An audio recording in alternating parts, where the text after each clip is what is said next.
I have a deep intellectual question for you guys. I have a picture in my hand of a caterpillar and a butterfly. And I need you guys to try to figure out which one is which. Now, there's an extra little hint given in that the caterpillar's picture was on top of a green leaf. So that's a hint for you to know what the difference is.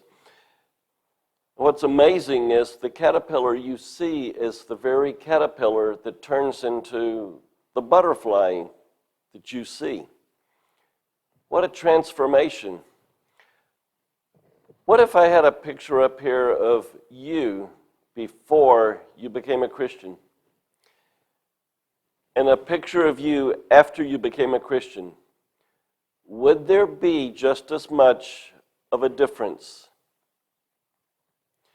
Have you experienced the transformation that's so life-changing that everyone sees it and knows it? While one of those pictures, it was of the caterpillar, if it looks like a caterpillar and it eats like a caterpillar and it crawls like a caterpillar, it's probably not a butterfly. And when we look at human beings, we should be able to see what Jesus said, by their fruits you shall know them. Now, we don't know for sure whether or not people are Christians. However, when people do, God's design is that there be a complete transformation. I understand that will not take place until we go to heaven, that we will be completely transformed. But I'd like for us to look at passages in the Bible where we see many people who lived one way, which was selfish, but then they met Jesus, and all of a sudden their life was totally transformed. We could go to a bunch of them in the Bible, but I'd like for you to look at one in Mark chapter 5. In this passage, we have the story of a man who knew nothing about Jesus. He wasn't even a Jew. He knew nothing about God or God's ways. Yet one day he met our risen Lord, who at that time was speaking to the people, and he got to experience the true God of the universe. It's a little bit lengthy, but I think it would be imperative for us to read the entire passage before so that we can put the pieces together afterwards. So in Mark chapter 5, let's begin with verse 1. They, Jesus and his apostles, came to the other side of the sea. Now, you don't necessarily need to know this, but for geography perspective, this is the Sea of Galilee. The Jews were on the north and on the west side. But on the south and the east side were people from Decapolis. They worshipped pagan gods. Their lifestyle was totally different. So when Jesus went to the other side of the sea, he's going to a totally different place. The rest of verse 1 says, into the country of the Gerasenes. When he got out of the boat, immediately a man from the tombs with an unclean spirit met him, and he had his dwelling among the tombs, and no one was able to bind him anymore, even with a chain, because he had often been bound with shackles and chains, and the chains had been torn apart by him, and the shackles broken in pieces, and no one was strong enough to subdue him. Constantly, night and day, he was screaming among the tombs and in the mountains, and gashing himself with stones. Seeing Jesus from a distance, he ran up and bowed down before him, and shouting with a loud voice, he said, what business do we have with each other, Jesus, Son of the Most High God? I implore you, by God, do not torment me. For he had been saying to him, come out of the man, you unclean spirit. And he was asking him, what is your name? And he said to him, my name is Legion, for we are many. And we began to implore him earnestly not to send them out of the country. Now there was a large herd of swine feeding nearby on the mountain. The demons implored him, saying, Send us into the swine so that we may enter them. Jesus gave them permission. And coming out, the unclean spirits entered the swine, and the herd rushed down the steep bank into the sea, about 2,000 of them, and they were drowned in the sea. Their herdsmen ran away and reported it in the city and in the country. And the people came to see what it was that had happened. They came to Jesus and observed the man who had been demon-possessed, sitting down, clothed and in his right mind, the very man who had the legion. And they became frightened. Those who had seen it described to them how it had happened to the demon-possessed man and all about the swine. And they began to implore him to leave their region. As he was getting into the boat, the man who had been demon-possessed was imploring him that he might accompany him. And Jesus did not let him. And he said to him, "Go home to your people and report to them what great things the Lord has done for you, how he had mercy on you." And he went away and began to proclaim in Decapolis what great things Jesus had done for him, and everyone was amazed. Thus concludes an amazing story, which many people who do not know God and appreciate God have claimed this was yet another fairy tale. And it's interesting how archaeologists have uncovered just in the last 4 or 5 years a place on the west side of the Sea of Galilee, on the east side, where they can tell that is the place that this story took place. The cliff, the location, the vicinity to a city, they have finally found the location. But we don't need all the archaeological stuff. It's in the Bible. If it's there, it's true. But what I want us to look at now is the difference in this man, how he changed from a caterpillar to a butterfly. The difference is amazing. And when we go over the differences at first, all of you are going to say, "Oh, come on, he's an extreme." But I can almost guarantee you in about 10 to 15 minutes from now, you're going to say, "Wait a minute. We have a whole bunch of people around here just like this." So let's look at his lifestyle before meeting Jesus. The first thing we notice is he's obsessed with death. Did you notice in chapter 5, verse 3, he had his dwelling among the tombs. Now, I'm fully aware that some people who are homeless claim that that's one of the safest places to spend the night. I understand. A homeless person who was with us has said that is a very safe place to be. But it is true that the more you get away from God, the more the subject of death overcomes them. Halloween becomes a favorite time. Skeletons and tombs become more of their vocabulary. The dying, the blackness of color. People are moving in that direction because they're moving further away from God. When you don't know the Lord, it's very possible you have a passion, an obsession with death. Look at the next area. In verses 3 through 5, we see that he is obsessed with anxiety. Midway through verse 3, he says, "And no one was able to bind him anymore, even with a chain, because he had been bound with shackles and chains, and the chains had been torn apart by him, and the shackles broken in pieces, and no one was strong enough to subdue him." I want you to read this next section with a lot of tearful compassion. Here is a person struggling so much. Verse 5 says, "Constantly night and day, he was screaming among the tombs and in the mountains." When I hear that, that is so pathetic, so pitiful of a human being whose life is so miserable, they're screaming almost non-stop. And we might not hear it with our ears, but the truth is, the people are around us. And they have a lot of anxiety. And things just wire them up, and they're full of energy, and they all have all these fears in life, and they can't go here, they can't go there, and constantly walking on thin ice.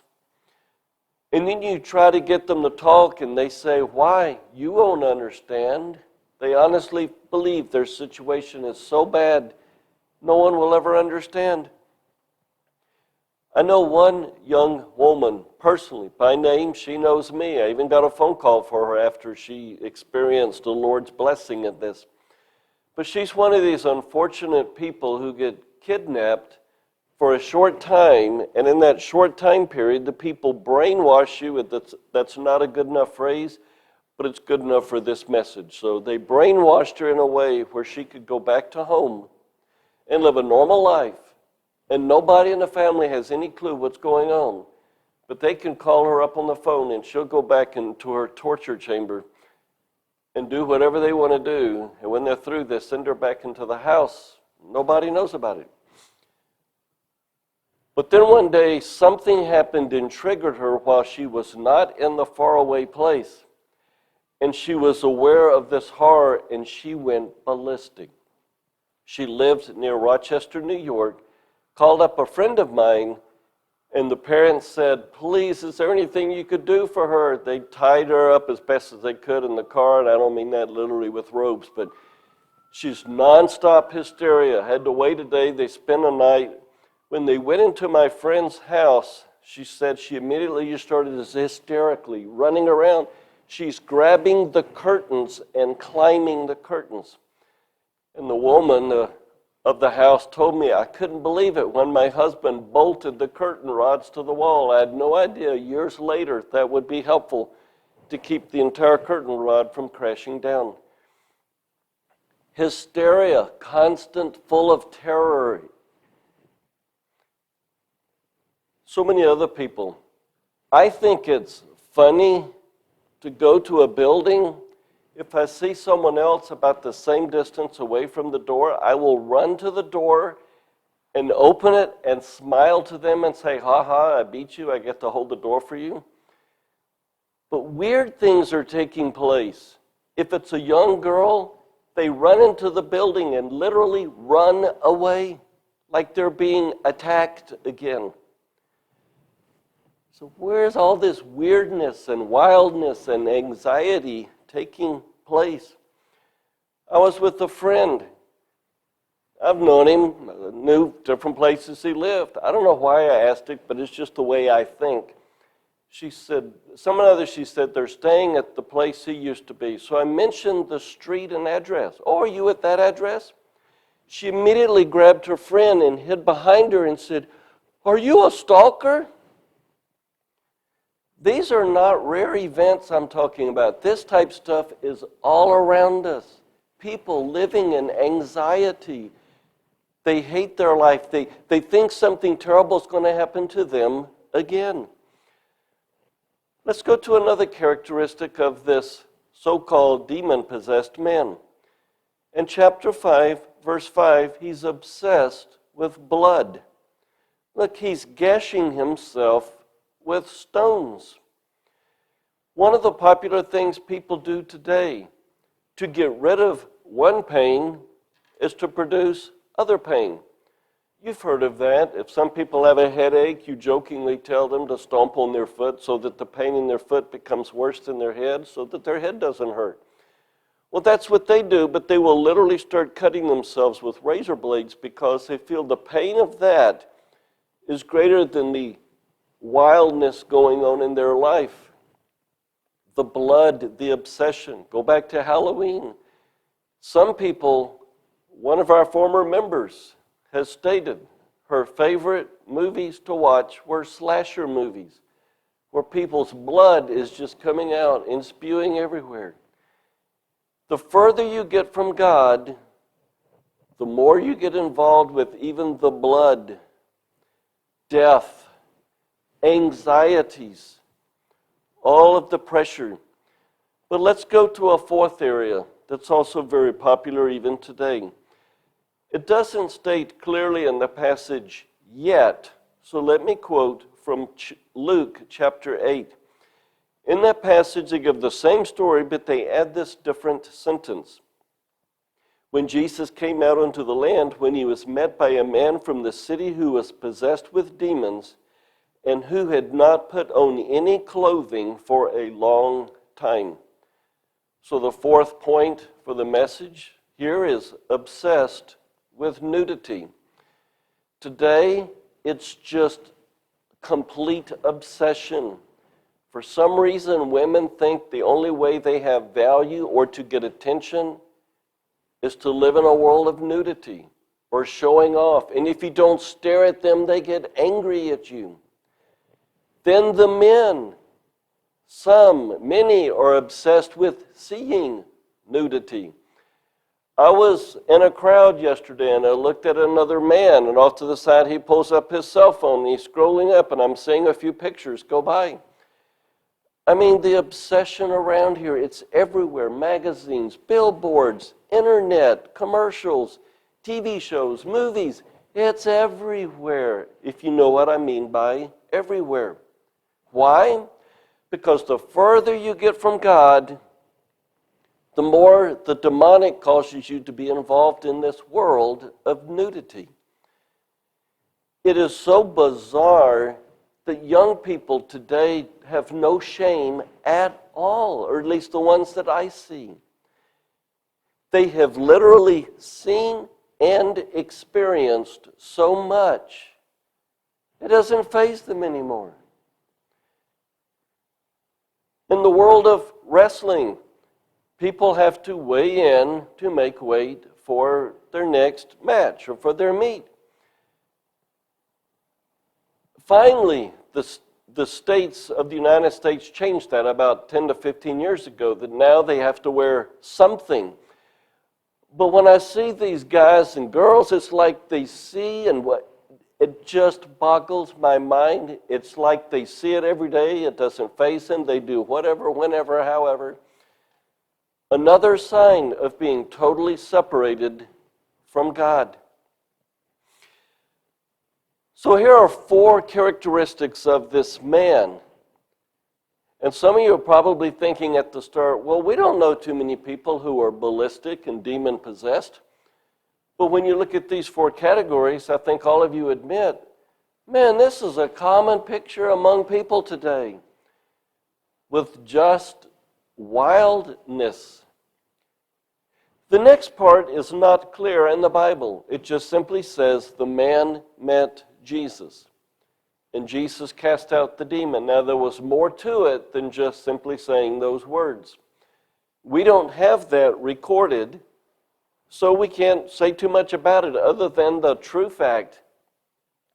How do you get someone to stop living in this world of anxiety and demonic and the death? Have them encounter Jesus. It doesn't say anywhere in the passage he just has to go to church. To a point, it doesn't say you have to read the Bible.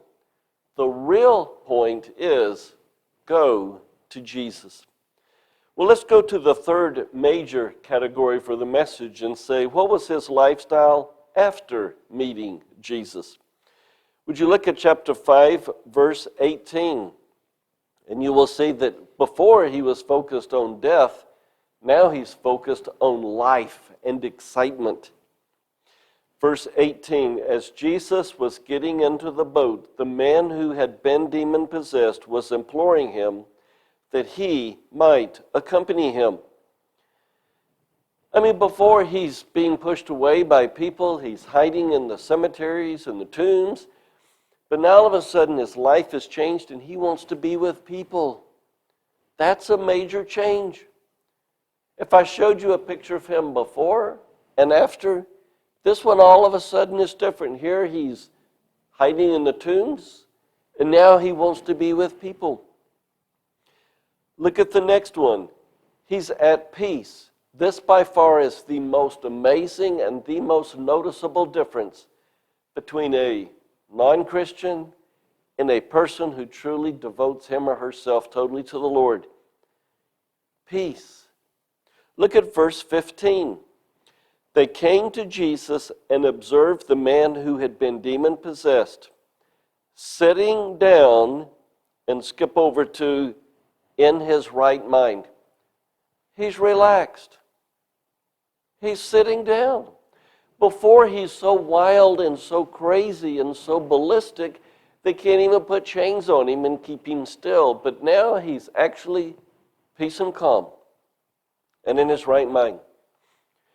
Of all the people I've ever seen with severe mental issues, and they have experienced a freedom in God, all of them have come to total peace and relaxation, except one with a little twist.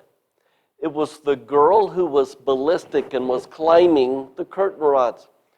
When she was finally set free, she was literally jumping up and down and said the first thing she wanted to do was call up Pastor Randy, and I could hear her. It was the excitement. It's over, I'm so happy. Set free from all of the horror of the tormentings that she went through, she could now be at peace. By the way, she grew up. She was a teenager at that time, but she grew up and she married a lawyer, so she could go back and get those kind of people for doing what they did. But when people have a change from the old life to the new life, one of the most amazing things is peace. There's no anxiety to get more money. There's no anxiety to accomplish certain goals. There's no anxiety to be with certain people.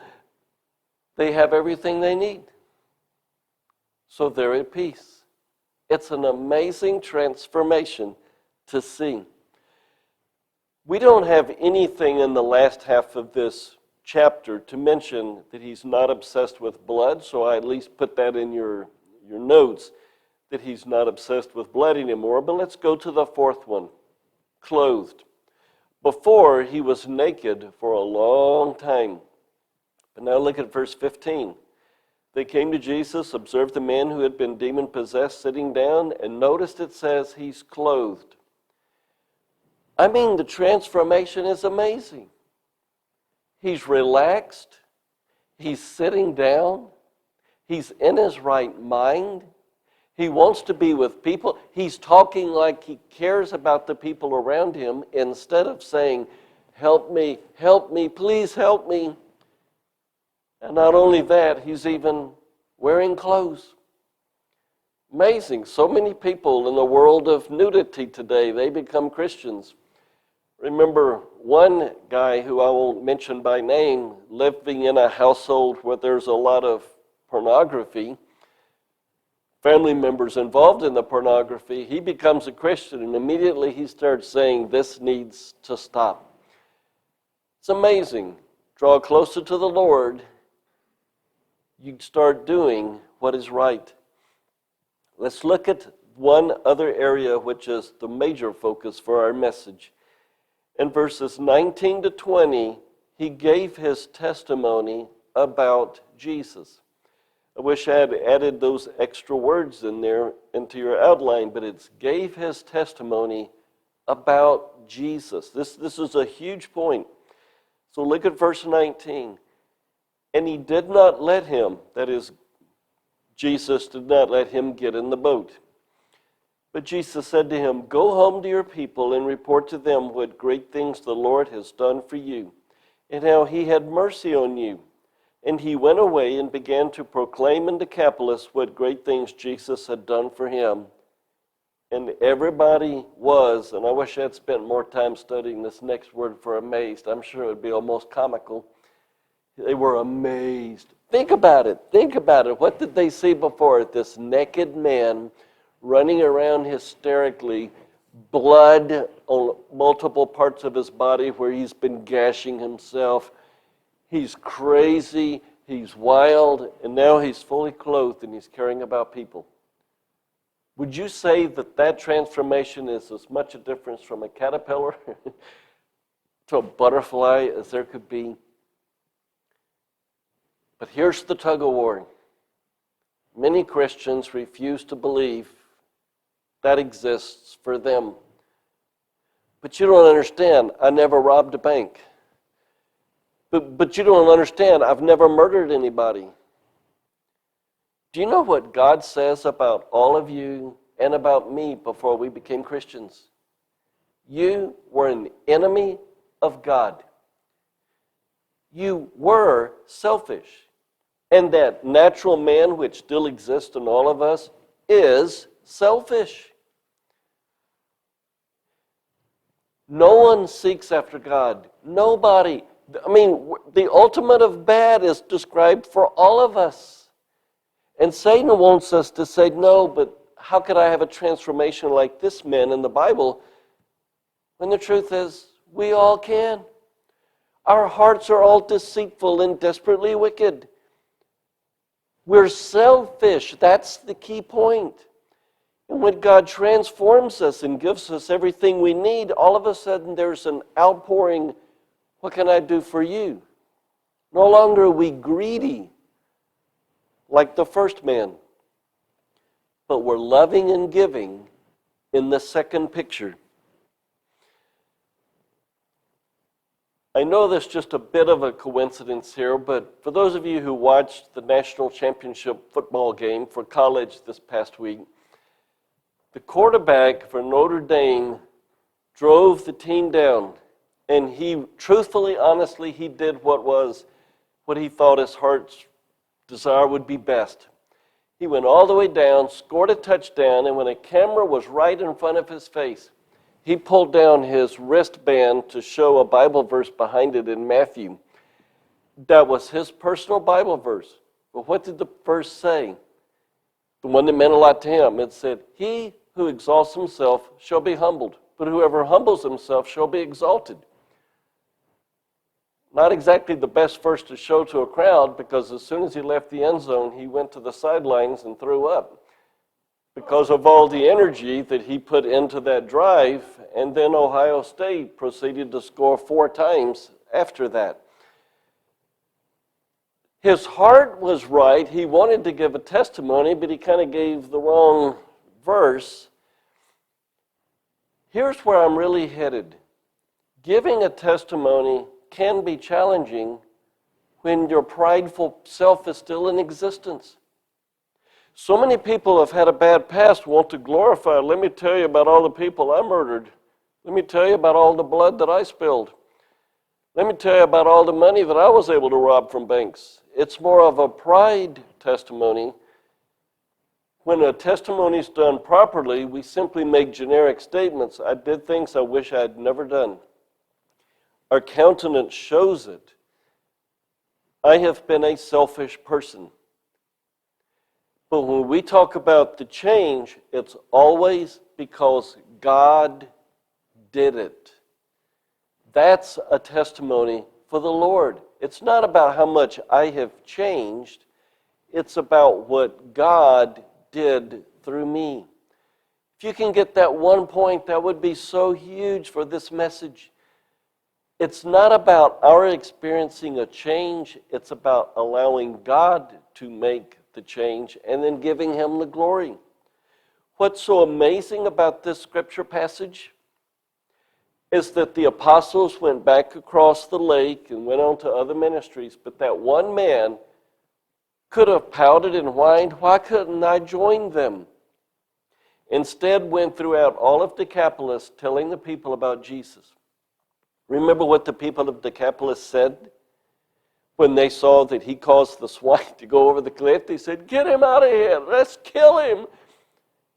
But because of the change that took place in that one man, when Jesus went back to Decapolis and fed the 4,000, which was a different moment than when he fed the 5,000, when he fed the 4,000, people gathered by the thousands to hear him. Why? At first they wanted to kill him. But now the whole community wants to know who he is because one man was willing to let God transform his life. And he gave all the credit to the Lord. The conclusion for my message is in 2 steps for application. The first is for each one of you and for me to be transformed. a process that will continue until the day that we die. And then when we die, God will completely finish the process, and we will be perfect then. But this transformation, step one, be transformed, it's more than just becoming a Christian. It's going from one life to another life that's so different that people see it radically, even if you've been raised in the church. Because God still takes a selfish person and makes someone different. Truthfully, people should be seeing a difference in us like every year. They see new aspects of our life, totally new. The next part to mention after being transformed in our application is to give a testimony of God's greatness. Don't just tell people how your life changed, but let all the glory go to God. Man, and if you give a true testimony, this is how it becomes. When I was younger, I hated life. I was so full of anger. Man, I cut myself with blood. I lived in the cemeteries and the tombs. I didn't want anything to do with life. I didn't have on any clothes. I just didn't have any respect. I just didn't care. And this is what I tried to do to solve my problems. I cut myself. That didn't do any good. I took my clothes off. That didn't make life any happier. I screamed every day. It did not do a thing. Step 4, I finally went to Jesus. And when I gave my life to Jesus, step 5, look what he's done now. If you fail to mention step 2, which is the things I did in my own power, then you're saying to the world that you're such a wonderful person, you were able to solve the problem yourself. God cannot get the credit until we place ourselves off the throne. We have to admit, I have tried this and this and this and this to the best of my ability. They all failed. It wasn't until I did what Jesus said that my life has changed. A testimony includes 2 huge parts. The worthlessness of my efforts and the greatness of God's power. If we get credit from a testimony, God's not getting the credit. We have to admit our own frailty, our inability to do anything good in life. And when we give our testimony, other people will say, I want Jesus. If we don't give Jesus the credit, what's their result? I want to be like you. No, we want people to be like Jesus. Such a simple message to go from a caterpillar to a butterfly is an amazing miracle that takes place every year, thousands of times. And when people change from being selfish to giving their lives to Christ and continuing to be transformed, that is a total transformation. Would you like to experience that total transformation as much as possible for today? If so, would you please bow your heads? Would all of you bow your heads? Would you ask God to show you, if at all possible, a glimpse of the joy and the glory and the wonder of a transformed life? Will you cry out to God and say, God, I'm tired of trying in my own power. Show me what I need to do.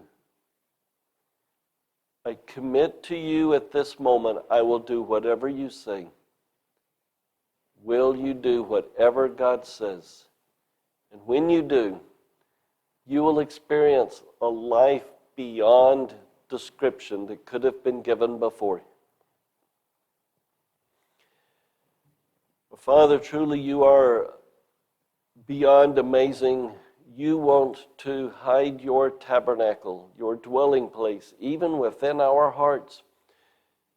You want to live with us and to enjoy us, and truly that is where life begins. May we seek you with our whole heart. May we love you. May we draw close to you. May we experience everything that you have for us. And we know you'll take care of all of the rest afterwards. In Jesus' name I pray. Amen.